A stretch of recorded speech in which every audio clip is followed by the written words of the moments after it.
Chapter 4. Operations 101 in the People's Republic. Communist China. Capitalist Paradise. I emerged from the international arrivals at Shanghai's Pudong Airport on Saturday around 6 p.m. Friday was spent in a manic rush arranging the required visas and paperwork to gain entry to the People's Republic with such short notice. It didn't leave any time to stock up on some decent winter clothing. After 5 months in the Singapore sweat cauldron, Shanghai is absolutely freezing. A squat man dressed in black is carrying an A4 piece of paper with Flynn James written on it. Well, hello, driver. Hi, I'm Flynn. Oh, hello, thank you. Hello, mister.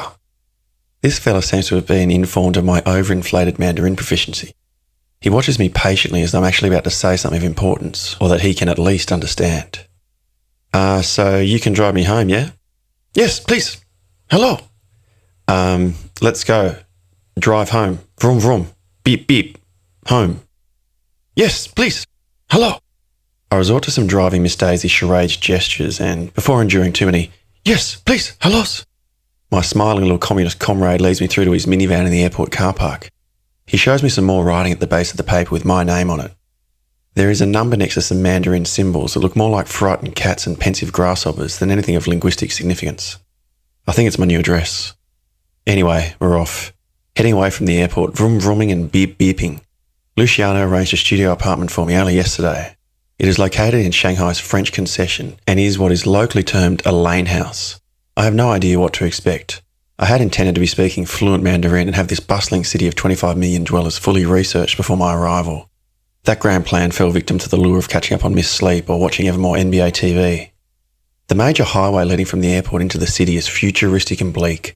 Every so often there is a low enough break in the cement walls lining the 12 lanes of bitumen, allowing a quick view of the never-ending Chinese suburbia on the flattest of plains. There doesn't appear to be a single hill in Shanghai. Whenever the maps were drawn up for this city, the topographers went hungry. We must be nearing the city centre. Sky-rise buildings are becoming more prevalent. The only landmark of Shanghai I'm aware of is the Oriental Pearl Tower, though the chances of spotting that are slim.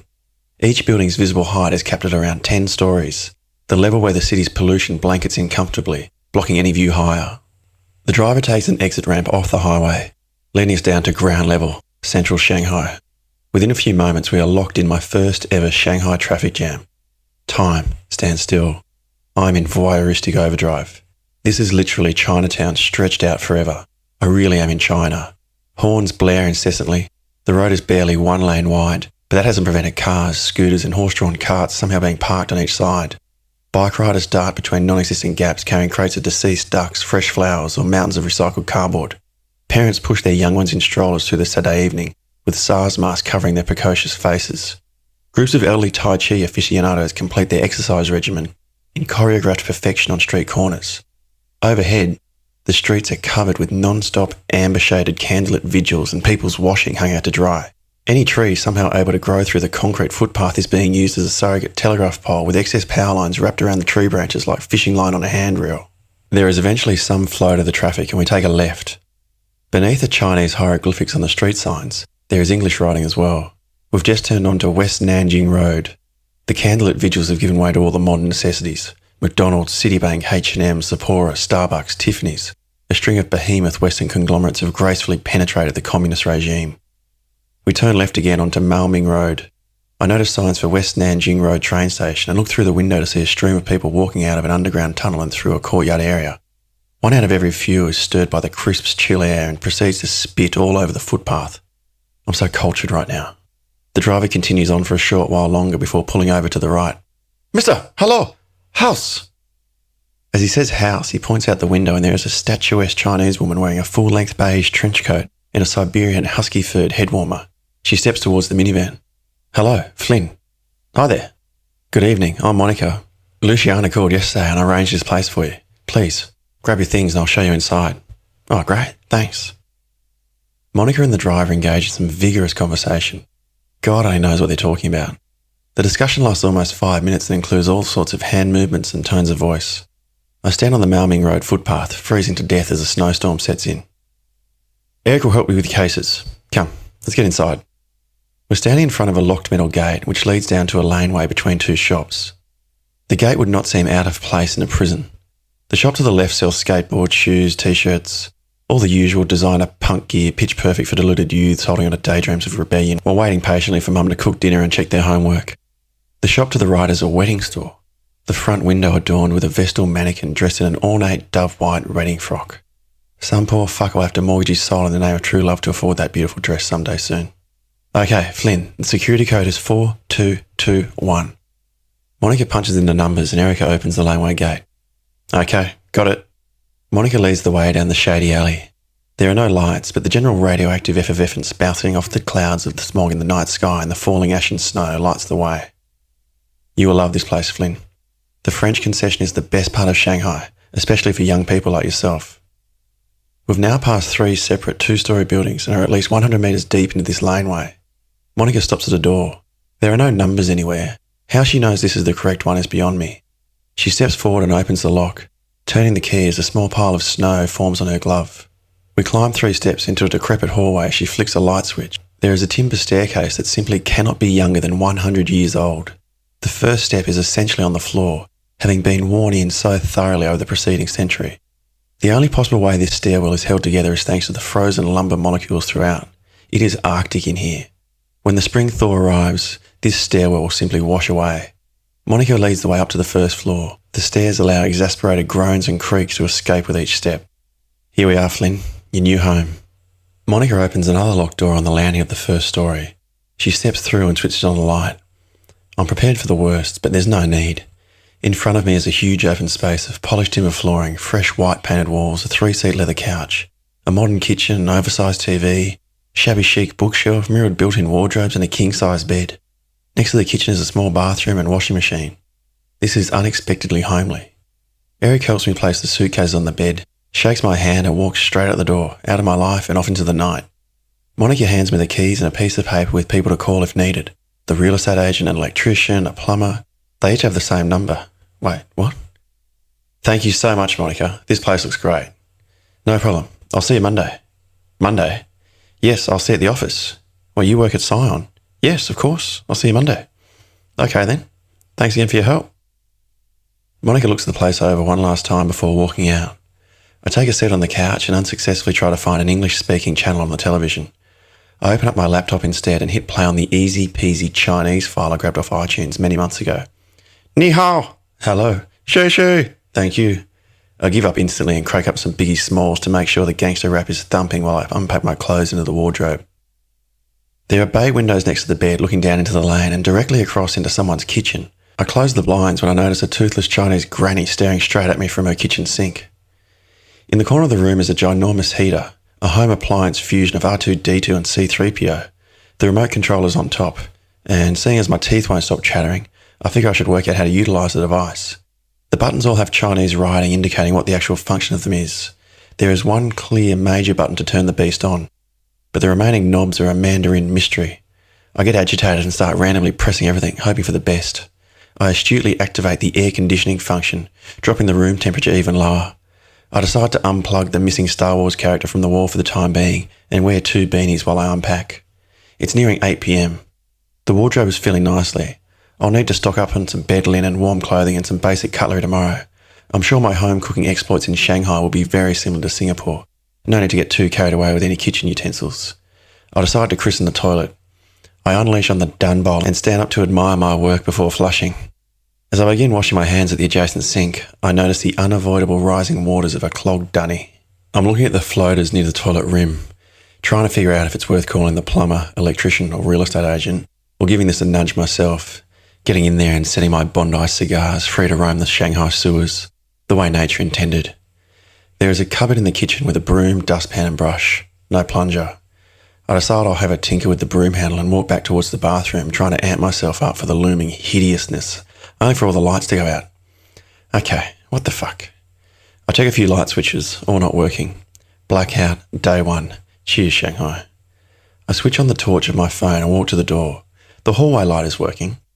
The busted fuse must be solely affecting my pad. On the other side of the first story landing, I see what looks like electricity boxes. Underneath the boxes are several blue buckets covered with dinner plates and 2 empty bird cages. What the hell? I walk across the landing and shine the phone torch into the first box. It's definitely a fuse box. But once again, the writing is incomprehensible Mandarin. For a nation of close to 1.5 billion people, where is one in this damn hallway when I need them? As I try to piece together some understanding of which fuse may be the culprit, I'm certain the blue buckets are moving. I refocus on the fuse box and decide there is one clear button flicked down which should be up. I reach my index finger up to turn it on. 1,000,000 volts fly straight through my arm and fry me to the core. I'm hurled into the wall behind me, collapsing to the ground. I'm unsure how long passes before the gentle prodding of a Chinese boy wakes me. He's smiling, a pure smile only an infant is capable of. He's wearing Toy Story pyjamas and mumbling soothing words I don't understand. I pull myself up bit by bit to now be slouched on the floor and can see the boy's parents, also in their pyjamas and speaking incomprehensible words. I gingerly stand up fully and motion to the electricity box, then point at my studio's door, trying to explain that the power's off. The three of them look understandably perplexed, so I take the few steps back to my new pad and turn the switch back and forth a few times. The electricity failure becomes obvious, as does the aggressive stench of the clogged toilet. The mother gives me a look of clear disgust and leads her little boy away, covering his nose as she does so. The man walks back to the electricity boxes, pressing a few things I can't properly see from my doorway before returning. He turns my light switch and it works fine. Hero. I foresee this whole fiasco happening again in the very near future, so I ask him if he can show me what buttons he pressed. Using words obviously doesn't work, so I walk back to the electricity boxes and start talking again. He smiles so warmly I feel almost honoured. He hands me one of the blue buckets and says, "Welcome, please," and then walks away down the hallway. I shut the door and take a seat on the couch. I place the bucket on the floor in front of me and remove the plate lid. Staring up at me in water a few inches deep is a petrified little turtle, a fittingly bizarre welcome to the community. I place the lid back on, put the bucket in the corner, lock the door, turn off the lights and head to bed, fully clothed, still sporting 2 beanies. The gentle grazing of my reptilian housemate in the blue bucket sends me off to sleep. In the early hours of Sunday morning, I'm woken by a local cat fight. 2 felines clearly have a bone to pick. Their high-pitched screeches carry on in a nearby laneway, while I wipe sleep from my eyes and head to the shower. That fucking floater, I forgot all about it and assumed the smell was merely Shanghai's morning stench. I grab the broom and skewer the toilet with the handle for a few minutes before the clogging finally resolves with a clockwise, flushing kickstart. I grab some spray on deodorant and douse the bathroom in the Lynx effect before hopping in the shower. The water pressure is dire. Steaming hot water dribbles down my skin while well-intended deodorant particles join forces with the stale colonic aftermath to fuse into a truly heinous tang. I race out of the bathroom before I dry reach. Open the bay window fully. Who gives a fuck if it's -5 degrees? I dress in the warmest clothes available and head straight for the door to escape this lane house of stink. It's 7 a.m. The Maoming Road traffic jam of last night has disappeared. Fresh white snow lines the footpath and a lunar-looking round dot is rising between 2 buildings on the horizon where the sun's supposed to be. I set off in the direction of the train station I saw last night. No shops have yet opened and I'm overcome with a piercing sense of isolation as I continue walking the glacial morning air. This is a rare moment where I'm not consumed with thoughts of work or being imminently fired. What the fuck am I doing here? The realisation that I haven't seen my family, friends or the ocean in many, many months hits in one stabbing breath. I feel my eyes well with tears and come back to earth in a heartbeat. Get it together, you fucking weak cunt. I'm here to make shitloads of cash, nothing more, nothing less. And with over 100 grand to my name, I've got no right to be miserable. I arrive at the courtyard leading to the train station and see a French patisserie, not necessarily the cultural awakening breakfast appropriate for my first morning in China. I walk towards Patisserie de France, dodging puddles of saliva. I order a hot chocolate and a croissant, pretending for a moment I'm in bus country and write a list of the various household items I need to acquire today before stage 2 of the Junior Trader program takes flight tomorrow. Through the window, across the courtyard, a stunning young Chinese woman speaks on her phone, radiating a gorgeous aura I've never seen in an Asian female. She pulls the phone a few inches from her mouth, arches her head up, holding the pose for a moment before thrusting her upper body towards the ground, lining the pavement with a spitball so huge and mucus-laden I almost cough up my hot chocolate. Yellow fever. Yeah, that's no concern or whatsoever. The alarm isn't needed. Those pesky cats in the laneway must be running a dawn patrol feline fight club down there, screeching and scratching their way through the early morning.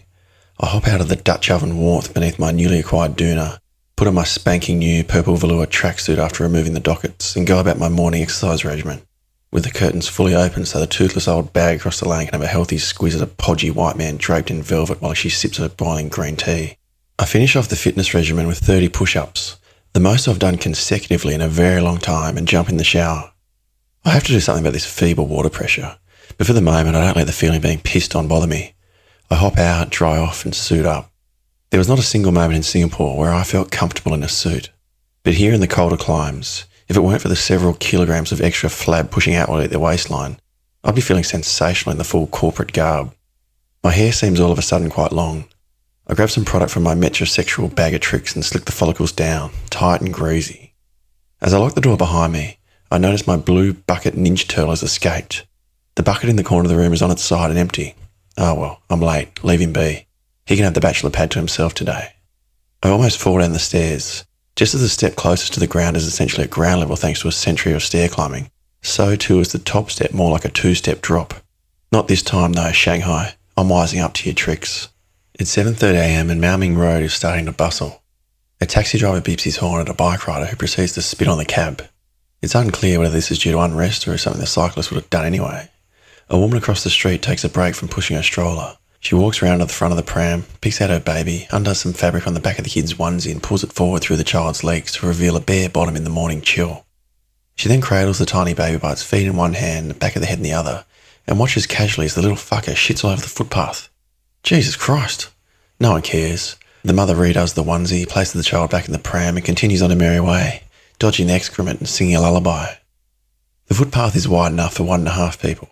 This means the 2-block walk to the station requires relentless body weaving and contortionism to avoid shoulder charging one of these overconfident midget fuckwits, more commonly referred to as a Chinese person. The oncoming pedestrian traffic doesn't seem too interested in weaving or contorting, the little bastards. The left side of the footpath I'm on is closest to the oncoming flow of engine-powered traffic, not especially well known for their weaving or contorting prowess. Fuck this. By the time I've almost reached the station, I've had a gutful. I line up a particularly cunty-looking little fucker and let rip with a shoulder charge. Cop that. As I turn into the much wider train station entrance, I turn back to see the little shunt nursing his shoulder. Good. I'll see you again tomorrow, mate. The footpath wars do precious little to prepare me for the carnage waiting for me on the train. I get my ticket from one of the automated machines, easy enough with instructions having an English option. I then continue through the turnstiles and down the stairs to the platform. Queues of 5 or more people are lined up perpendicular to the platform every couple of metres. I'm halfway down the stairs when a train pulls in. A few people hop off, having to shove the waiting queue members out of their way as they do so. Once that initial confrontation is complete, the queue members go berserk, cramming their way into the carriage like rugby players ploughing into a ruck. I continue down the stairs and take a spot in one of the waiting queues behind 5 others. I'm last in line for the briefest of moments. 2 people ram in behind me almost instantaneously. Over the hum of overcrowded humans on the platform, a faint, shrill whistle is accompanied in the tunnel by the slowly increasing ECG rhythm of thumping train tracks. My weight is completely on the balls of my feet and every muscle of my back is fully extended against the imminent crush of impatience. The bracing wind of the arriving train roars through the platform. I breathe in deeply and try to relax by reliving memories of first learning about the Doppler effect in high school physics. From the perspective of an Australian accustomed to wide open spaces, the train already looks full beyond the brim as it arrives. Some passengers begin to disembark and the crush behind me builds quickly. It takes all my force to hold back from crumbling into the poor lady in front.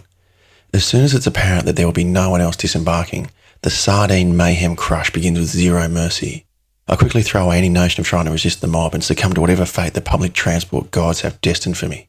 My limp body is crushed and magically guided into the carriage, while my etheric body is buggered off elsewhere. There's no room for the etheric plane in the Shanghai underground. My 6-foot height allows an uninterrupted view of the carriage multitude. This predicament to a pickpocket must be pure heaven. My body is crushed from every direction from the chest down. If I'd forgotten to zip my fly, I could probably have sex with 12 people in this one short journey. While I can definitely feel the tender breasts of some lady pushing into my ribs, I can also taste whatever dumplings the man breathing over my right shoulder had for breakfast. Hopping on the train is merely an entree. The main course involves surviving the driver's antics. He is wreaking havoc on us all, accelerating wildly, slamming on the brakes, re-accelerating, jolting in a series of stop-start, stop-start, stops to mark the arrival at each station. The innocent commuters have no option but to collectively absorb the aftershocks of the driver's woeful propulsion. I've not activated a single muscle, but thanks to the crowd's communal shock-absorbing dexterity, I'm moved in a radius of at least a metre with each attempt by the driver to run the train off the tracks. Unfortunately, they haven't factored in my height relative to the overhead metal handhold bar. Each wave of crowd movement involves me closing my eyes as my head crashes into this ice-cold metal rod. I'd reach my arms up to deflect the blows, but they're locked to my side by the straitjacket press of commuters. I'm mentally exhausted, potentially physically raped, and will have to check a mirror later to see if one of the involuntary headbutts with the overhead bar has left me with a black eye. The train arrives at Lujaz Way. I've made it. Sort of. Dessert involves somehow getting off this fucking train. The 3-stop journey has seen me move from initially being near the doorway to now being stuck in the no man's land separating each carriage. I'm as far as you can ever possibly find yourself from an exit door. Rookie. The doors open and I prepare to channel my inner T1000 and morph my way to the door via the snow slush-covered lino flooring. Instead, this seems to be everyone's stop. The train empties in a single contraction. Thousands of commuters escape to the rest of the day. I walk off the train a born-again man. I see the empty few metres around me as an irrefutable sign of hope and freedom. I breathe in deeply, cherishing the fact that there are at least a few hundred atoms of oxygen amongst the pungent millions of fumes and rat poison. I bask in the post-journey glow for a whole minute before the whistling and wind of an arriving train brings me back to reality. The imminent flood of arriving humanity is best avoided. I walk hurriedly away and up the stairs. How on earth would an elderly or handicapped person have survived that? I complete the underground labyrinth through the turnstiles and hallways of the station and climb a few flights of stairs, following the signs to the Super Brand Mall. The Scion office building is apparently near that somewhere. As I exit the train station, a frosty rush of air makes me sneeze. I don't bother cupping my mouth. I let snot, mucus and saliva coat the sidewalk. Rude not to. The main intersection at Lujaz Way is a gigantic roundabout hexagon with traffic darting every which way and large barricades preventing pedestrian traffic reaching the road. Above, there is an equally huge overpass walkway. I follow the herd to an outdoor escalator leading up to the elevated pathway. I'm wearing immaculate leather-soled shoes, a pair of finely crafted Italian Tootsie decorations. The Milan catwalk is a distant relative to this snow-covered black ice path of death. I hum the South Park classic, "What Would Brian Boitano Do?" and homoerotically glide across the 200-metre pedestrian bridge skating rink in a homage to Blades of Glory. I make it safely over and descend the escalator down to the street while holding on for grim death to the warm black rubber of the hand grip. The metal grille of the escalator steps looks sharper than frozen razor blades. A slip here would shred my suit and flesh like shark's teeth. With the pending black eye starting to properly ache in my left temple, I check my BlackBerry for the address and specific floor that Scion Shanghai inhabits. I walk the final steps along the Lujaz Way ring road footpath and into the building. I cross the foyer and go through a sense of crowd-crushed déjà vu all over again. The queue for the elevators is manic. Why are there so many fucking people in this country? The etiquette here is marginally more refined than the subway, but I still wait for a few rounds of elevator comings and goings before I can actually infiltrate one and shoot up to my new corporate home. The lift's open and I walk out to see Monica, seated behind the reception desk. "Good morning, Flynn. Great to see you." "Oh, hi, Monica. It's a good weekend?" "Yes, thank you. Very nice. And how do you like your place?" "Oh, it's perfect. Thanks so much again for organising." "No problem. Glad you like it. Can you please wait in the meeting room over there?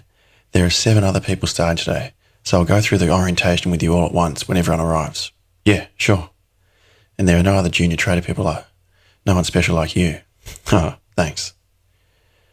I take a seat in the meeting room.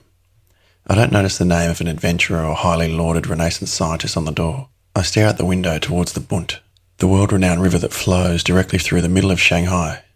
Flow is a strong word. There's nothing flowing in this body of sickly, grim, unholy water. Even on a clear blue sky day like today, light doesn't reflect off the Bund's waters in a way anywhere close to resembling the shimmer of radiant luminosity bouncing off Sydney Harbour 365 days a year. No, light, like most things I imagine, dies in the Bund. Its actual name is Huangpu River. Huangpu indeed. Monica opens the door and waves in the 3 other starters. I'm not really starting, and I can sense their unease at being in the nascent stage of a new job. I'm standing relaxed at the window looking out at the Bund, while the newly arrived trio immediately takes a seat, hide their hands in their laps and intently focus their attention on the mahogany table grain. Barely a moment passes and Monica returns with the final 4 of the orientation group. The 7 starters and Monica are clearly Chinese, but my presence means the orientation is given in English. I grin with thoughts of bogan Aussies telling flaming tourists to speak fucking English if they want to travel to Australia. Monica's orientation takes on the form of Angela's mind-numbing speech delivered back in Singapore on day 1. It's a shame for the others that she's chosen to speak in English. I'm not paying the least bit of attention, though I do catch the moment where she mentions we can get gym passes for the Shangri-La Hotel next door. This includes use of the gym and lap pool. Lap pool, hey? I picture James Bond swimming laps on the Shanghai rooftop while waiting for the go-ahead to kill some bad guys in Ch.4. 30 to 40 minutes pass before the orientation is complete, and Monica makes the others wait behind while she takes me into the world requiring card automated access. Your access card from Singapore should work, Flynn. Please try. Cool. The red light on the wall-mounted pad for card swapping turns green, and Monica pushes open the glass door. As in Singapore, there are flawless floor-to-ceiling glass windows, giving way to a sweeping view. The bunt still looks hideous. I focus instead on the elaborate architecture of the heritage buildings, the ultra-modern skyscrapers in the greater distance, and the humbling feeling of seeing the expanse of Shanghai stretch out for miles upon miles of flat, urban, overpopulated sprawl. This is one of the clearest days we've had in many months. Normally, you'll not be able to see so far into the distance. There is a lot of smog in this city. Sometimes it is better not to go outside. I'll email you the website to check air quality. Oh yes, that'd be great. No problem. Please, follow me.